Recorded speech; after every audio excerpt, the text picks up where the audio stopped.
Carta tercera. Queridos amigos, hace 2 o 3 días, andando a la casualidad por entre estos montes y habiéndome alejado más de lo que acostumbro en mis paseos matinales, acerté a descubrir, casi oculto entre las quiebras del terreno y fuera de todo camino, un pueblecillo cuya situación, por extremo pintoresca, me agradó tanto que no pude por menos de aproximarme a él para examinarlo a mis anchas. Ni aun pregunté su nombre, y si mañana o el otro quisiera buscarlo por su situación en el mapa, creo que no lo encontraría. Tan pequeño es y tan olvidado parece entre las ásperas sinuosidades del Moncayo. Figúrense ustedes, en el declive de una montaña inmensa y sobre una roca que parece servirle de pedestal, un castillo del que solo quedan en pie la torre del homenaje y algunos lienzos de muro carcomidos y musgosos. Agrupadas alrededor de este esqueleto de fortaleza, cual si quisiesen todavía dormir seguras a su sombra, como en la edad de hierro en que debió de alzarse, se ven algunas casas,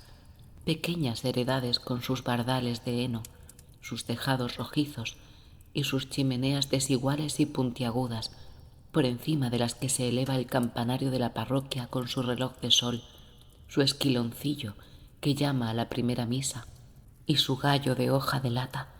que gira en lo alto de la veleta a merced de los vientos. Una senda que sigue el curso del arroyo que cruza el valle, serpenteando por entre los cuadros de los trigos, verdes y tirantes como el paño de una mesa de billar, sube dando vueltas a los amontonados pedruscos sobre que se asienta el pueblo, hasta el punto en que un pilarote de ladrillos con una cruz en el remate señala la entrada. Sucede con estos pueblecitos tan pintorescos cuando se ven en lontananza tantas líneas caprichosas, tantas chimeneas arrojando pilares de humo azul, tantos árboles y peñas y accidentes artísticos, lo que con otras muchas cosas del mundo, en que todo es cuestión de la distancia a que se miran. Y la mayor parte de las veces, cuando se llega a ellos, la poesía se convierte en prosa. Ya en la cruz de la entrada, lo que pude descubrir del interior del lugar no me pareció, en efecto, que respondía ni con mucho a su perspectiva. De modo que, no queriendo arriesgarme por sus estrechas, sucias y empinadas callejas, comencé a costearlo y me dirigí a una reducida llanura que se descubre a su espalda, dominada solo por la iglesia y el castillo. Allí, en unos campos de trigo, y junto a 2 o 3 nogales aislados que comenzaban a cubrirse de hojas, está lo que por su especial situación y la pobre cruz de palo clavada sobre la puerta, colegí que sería el cementerio. Desde muy niño concebí, y todavía conservo, una instintiva aversión a los camposantos de las grandes poblaciones, aquellas tapias encaladas y llenas de huecos, como la estantería de una tienda de géneros de ultramarinos, aquellas calles de árboles raquíticos, simétricas y enarenadas, como las avenidas de un parque inglés, aquella triste parodia de jardín con flores sin perfume y verduras sin alegría, me oprimen el corazón y me crispan los nervios. El afán de embellecer grotesca y artificialmente la muerte me trae a la memoria a esos niños de los barrios bajos a quienes después de expirar embadurnan la cara con arrebol, de modo que entre el cerco violado de los ojos, la intensa palidez de las sienes y el rabioso carmín de las mejillas resulta una mueca horrible. Por el contrario, en más de una aldea he visto un cementerio chico, abandonado, pobre, cubierto de ortigas y cardos silvestres, y me ha causado una impresión siempre melancólica, es verdad, pero mucho más suave, mucho más respetuosa y tierna. En aquellos vastos almacenes de la muerte siempre hay algo de esa repugnante actividad del tráfico. La tierra, constantemente removida, deja ver fosas profundas que parecen aguardar su presa con hambre. Aquí nichos vacíos a los que no falta más que un letrero. Esta casa se alquila. Allí o esos que se retrasan en el pago de su habitación y son arrojados qué sé yo a dónde para dejar lugar a otros, y lápidas con filetes de relumbrones y décimas y coronas de flores de trapo, y siempre vivas de comerciantes de objetos fúnebres. En estos escondidos rincones, último albergue de los ignorados campesinos, hay una profunda calma. Nadie turba su santo recogimiento, y después de envolverse en su ligera capa de tierra, sin tener siquiera encima el peso de una losa, deben de dormir mejor y más sosegados. Cuando, no sin tener que forcejear antes un poco, logré abrir la carcomida y casi deshecha puerta del pequeño cementerio que por casualidad había encontrado en mi camino, y éste se ofreció a mi vista, no pude menos de confiarme nuevamente en mis ideas. Es imposible ni aun concebir un sitio más agreste, más solitario y más triste, con una agradable tristeza que aquel. Nada habla allí de la muerte con ese lenguaje enfático y pomposo de los epitafios. Nada la recuerda de modo que horrorice con el repugnante espectáculo de sus atavíos y despojos. 4 lienzos de tapia humilde, compuestos de arena amasada con piedrecillas de colores, ladrillos rojos y algunos sillares cubiertos de musgo en los ángulos, cercan un pedazo de tierra en el cual la poderosa vegetación de este país, abandonada a sí misma, despliega sus silvestres galas con un lujo y una hermosura imponderables. Al pie de las tapias y por entre sus rendijas crecen la hiedra y esas campanillas de color de rosa pálido que suben sosteniéndose en las asperezas del muro hasta trepar a los bardales de heno, por donde se cruzan y se mecen como una flotante guirnalda de verdura. La espesa y fina hierba que cubre el terreno y marca con suave claroscuro todas sus ondulaciones produce el efecto de un tapiz bordado de esas 1000 florecillas cuyos poéticos nombres ignora la ciencia y sólo podrían decir las muchachas del lugar que en las tardes de mayo las cogen en el halda para engalanar el retablo de la Virgen. Allí,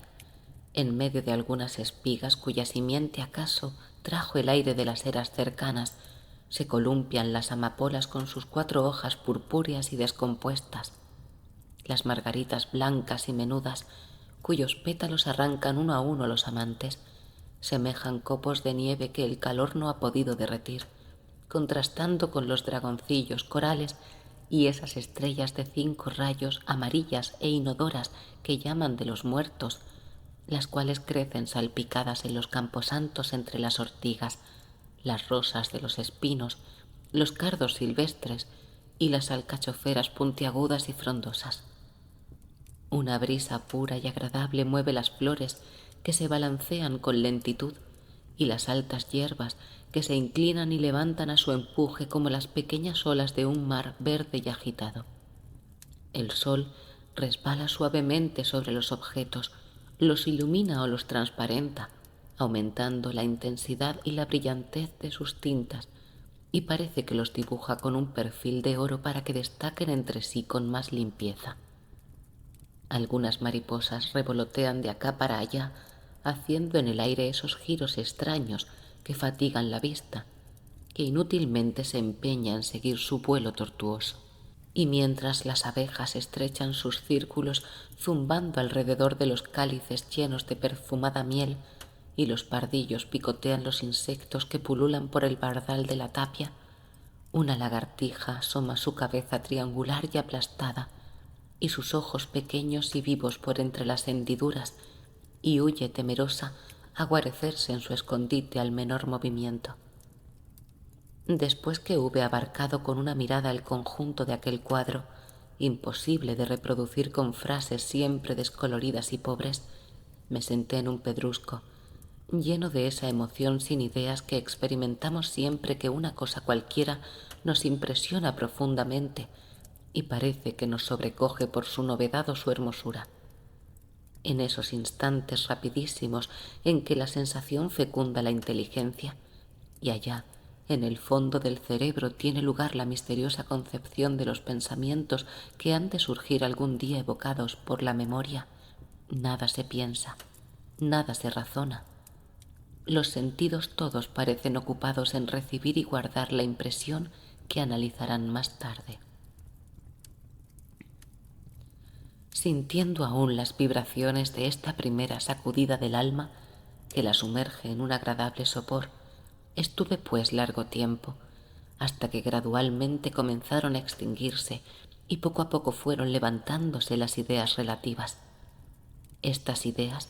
que ya han cruzado otras veces por la imaginación y duermen olvidadas en alguno de sus rincones, son siempre las primeras en acudir cuando se toca su resorte misterioso. No sé si a todos les habrá pasado igualmente,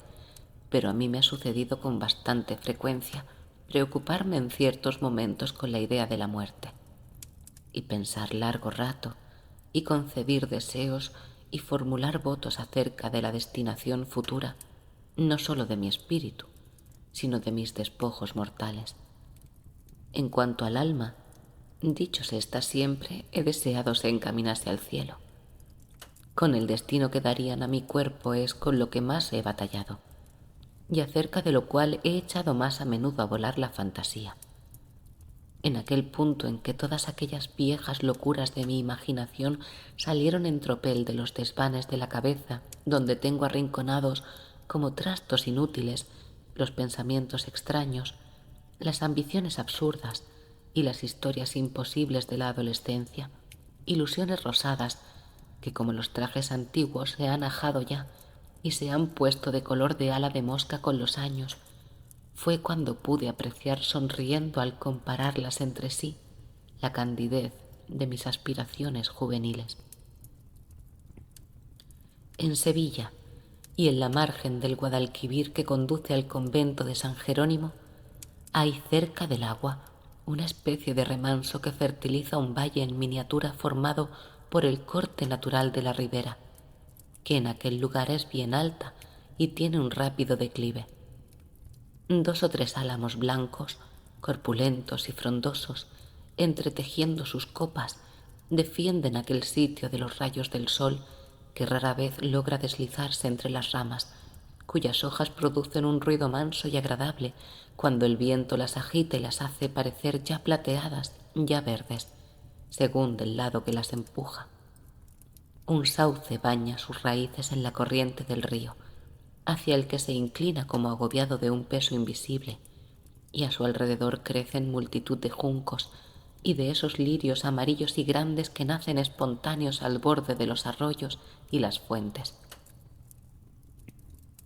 Cuando yo tenía 14 o 15 años y mi alma estaba henchida de deseos sin nombre, de pensamientos puros y de esa esperanza sin límite que es la más preciada joya de la juventud, cuando yo me juzgaba poeta, cuando mi imaginación estaba llena de esas risueñas fábulas del mundo clásico, y Rioja en sus silvas a las flores, Herrera en sus tiernas elegías,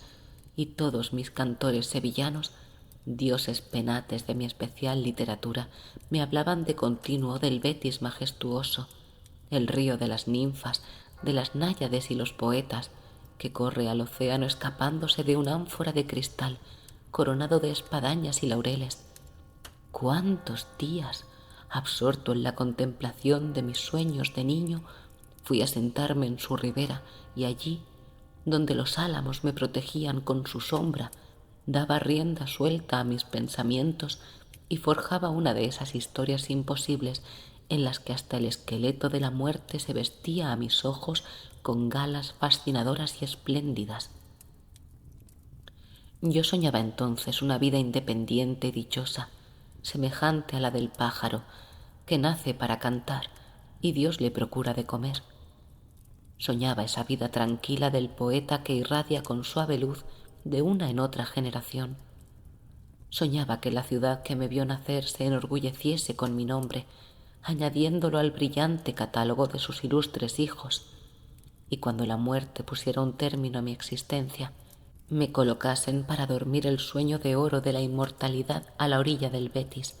al que yo habría cantado en odas magníficas y en aquel mismo punto donde iba tantas veces a oír el suave murmullo de sus ondas. Una piedra blanca con una cruz y mi nombre serían todo el monumento. Los álamos blancos, balanceándose día y noche sobre mi sepultura, parecerían rezar por mi alma con el susurro de sus hojas plateadas y verdes, entre las que vendrían a refugiarse los pájaros para cantar al amanecer un himno alegre a la resurrección del espíritu a regiones más serenas. El sauce, cubriendo aquel lugar de una flotante sombra, le prestaría su vaga tristeza, inclinándose y derramando en derredor sus ramas desmayadas y flexibles,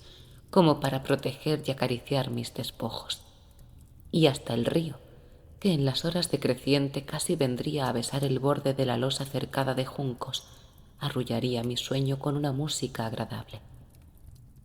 Pasado algún tiempo, y después que la losa comenzara a cubrirse de manchas de musgo, una mata de campanillas, de esas campanillas azules con un disco de carmín en el fondo que tanto me gustaban, crecería a su lado enredándose por entre sus grietas y vistiéndola con sus hojas anchas y transparentes, que no sé por qué misterio tienen la forma de un corazón. Los insectos de oro con alas de luz, cuyo zumbido convida a dormir en la calurosa siesta, vendrían a revolotear en torno de sus cálices para leer mi nombre. Ya borroso por la acción de la humedad y los años, sería preciso descorrer un cortinaje de verdura. ¿Pero para qué leer mi nombre? ¿Quién no sabría que yo descansaba allí? Algún desconocido admirador de mis versos plantaría un laurel que, descollando altivo entre los otros árboles, hablase a todos de mi gloria. Y ya una mujer enamorada que halló en mis cantares un rasgo de esos extraños fenómenos del amor que sólo las mujeres saben sentir y los poetas descifrar, ya un joven que se sintió inflamado con el sacro fuego que hervía en mi mente y a quien mis palabras revelaron nuevos mundos de la inteligencia, hasta entonces para él ignotos, o un extranjero que vino a Sevilla, llamado por la fama de su belleza y los recuerdos que en ella dejaron sus hijos, echaría una flor sobre mi tumba, contemplándola un instante con tierna emoción, con noble envidia o respetuosa curiosidad. A la mañana, las gotas del rocío resbalarían como lágrimas sobre su superficie. Después de remontado el sol, sus rayos la dorarían, penetrando tal vez en la tierra y abrigando con su dulce calor mil huesos. En la tarde, y a la hora en que las aguas del Guadalquivir copian temblando el horizonte de fuego, la árabe torre y los muros romanos de mi hermosa ciudad, los que siguen la corriente del río en un ligero bote que deja en pos una inquieta línea de oro, dirían al ver aquel rincón de verdura donde la piedra, blanqueada al pie de los árboles, allí duerme el poeta. Y cuando él, gran Betis, dilatarse sus riberas hasta los montes, cuando sus alteradas ondas cubriendo el pequeño valle subiese hasta la mitad del tronco de los álamos, las ninfas que viven ocultas en el fondo de sus palacios, diáfanos y transparentes, vendrían a agruparse alrededor de mi tumba. Yo sentiría la frescura y el rumor del agua agitada por sus juegos, sorprendería el secreto de sus misteriosos amores, sentiría tal vez la ligera huella de sus pies de nieve al resbalar sobre el mármol en una danza cadenciosa, oyendo, en fin, como cuando se duerme ligeramente se oyen las palabras y los sonidos de una manera confusa, el armonioso coro de sus voces juveniles y las notas de sus liras de cristal. Así soñaba yo en aquella época. A tanto y a tan poco se limitaban entonces mis deseos. Pasados algunos años, luego que hube salido de mi ciudad querida, después que mis ideas tomaron poco a poco otro rumbo y la imaginación, cansada ya de idilios, de ninfas, de poesías y de flores, comenzó a remontarse a épocas distantes, complaciéndose en vestir con sus galas las dramáticas escenas de la historia, fingiendo un marco de oro para cada uno de sus cuadros y haciendo un pedestal para cada uno de sus personajes, volví a soñar. Y como en las comedias de magia, nuevas decoraciones de fantasía sustituyeron a las antiguas y la vara mágica del deseo, hizo posible en la mente nuevos absurdos. ¿Cuántas veces, después de haber discurrido por las anchurosas naves de alguna de nuestras inmensas catedrales góticas, o de haberme sorprendido la noche en uno de esos imponentes y severos claustros de nuestras históricas abadías, he vuelto a sentir inflamada mi alma con la idea de la gloria, pero una gloria más ruidosa y ardiente que la del poeta? Yo hubiera querido ser un rayo de la guerra, haber influido poderosamente en los destinos de mi patria, haber dejado en sus leyes y sus costumbres la profunda huella de mi paso,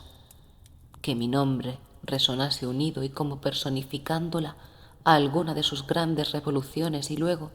satisfecha mi sed de triunfos y de estrépito, caer en un combate, oyendo como el último rumor del mundo el agudo clamor de la trompetería de mis valerosas huestes para ser conducido sobre el pavés,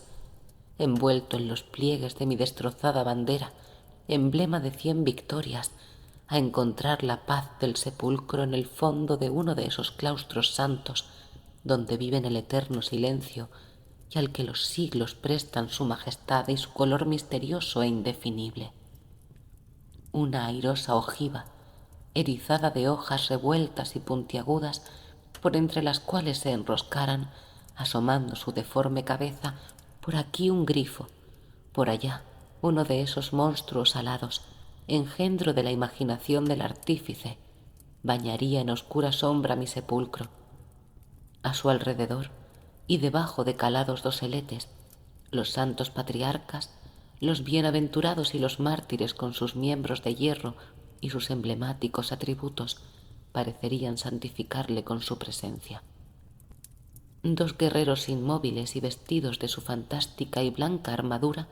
velarían día y noche de hinojos a sus costados. Y mientras que mi estatua de alabastro riquísimo y transparente, con arreos de batallar, la espada sobre el pecho y un león a los pies, dormiría majestuosa sobre el túmulo,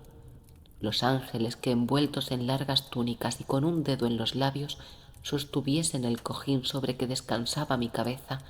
parecerían llamar con sus plegarias a las santas visiones de oro que llenan el desconocido sueño de la muerte de los justos, defendiéndome con sus alas de los terrores y de las angustias de una pesadilla eterna.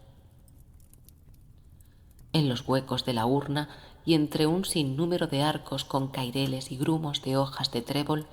rosetas caladas,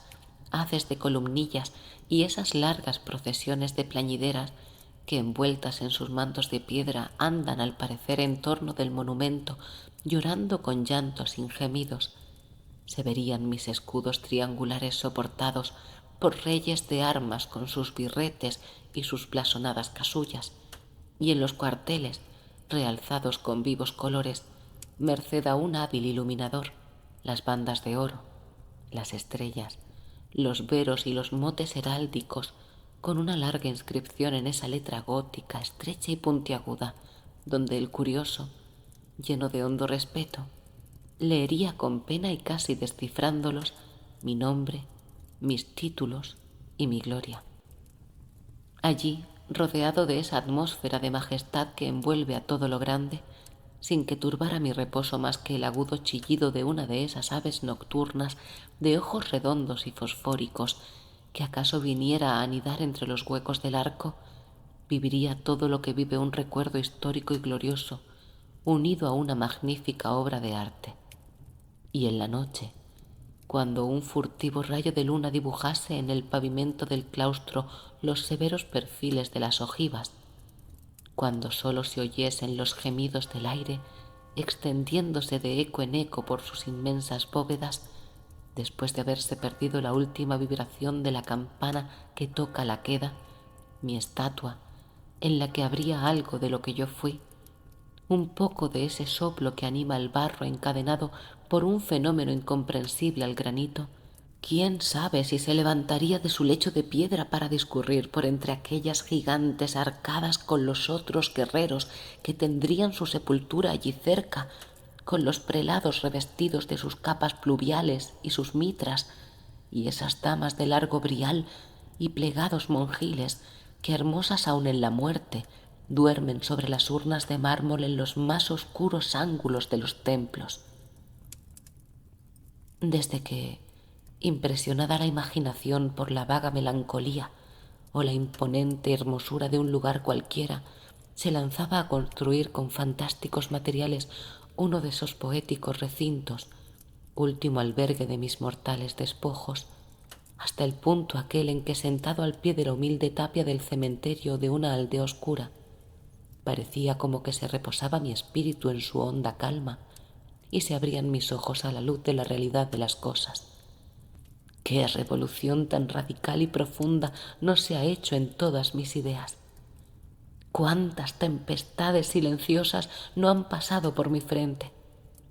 ¡Cuántas ilusiones no se han secado en mi alma! ¿A cuántas historias de poesía no les he hallado una repugnante vulgaridad en el último capítulo! Mi corazón, a semejanza de nuestro globo, era como una masa incandescente y líquida, que poco a poco se va enfriando y endureciendo. Todavía queda algo que arde allá en lo más profundo, pero rara vez sale a la superficie. Las palabras amor, gloria, poesía no me suenan al oído como me sonaban antes. Vivir. Seguramente que deseo vivir, porque la vida, tomándola tal como es, sin exageraciones ni engaños, no es tan mala como dicen algunos. Pero vivir oscuro y dichoso en cuanto es posible, sin deseos, sin inquietudes, sin ambiciones, con esa felicidad de la planta que tiene a la mañana su gota de rocío y su rayo de sol, después un poco de tierra echada con respeto y que no apisone ni pateen los que sepultan por oficio, un poco de tierra blanda y floja que no ahogue ni oprima, 4 ortigas,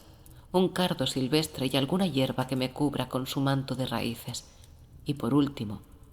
un tapial que sirva para que no aren en aquel sitio ni revuelvan los huesos. He aquí, hoy por hoy, todo lo que ambiciono: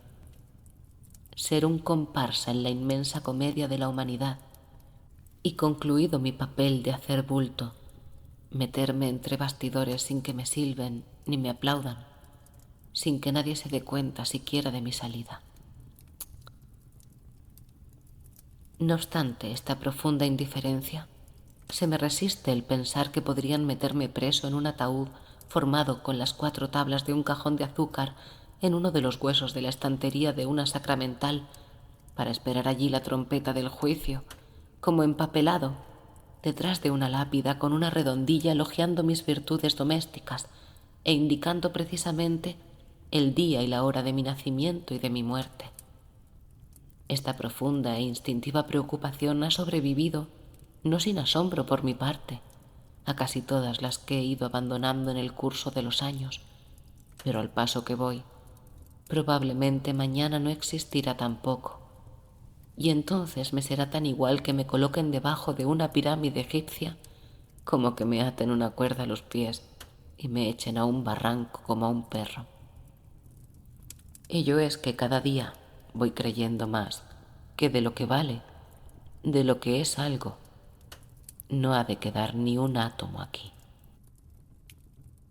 Suscríbete al canal La Rosa de Alejandría, comenta y comparte este vídeo.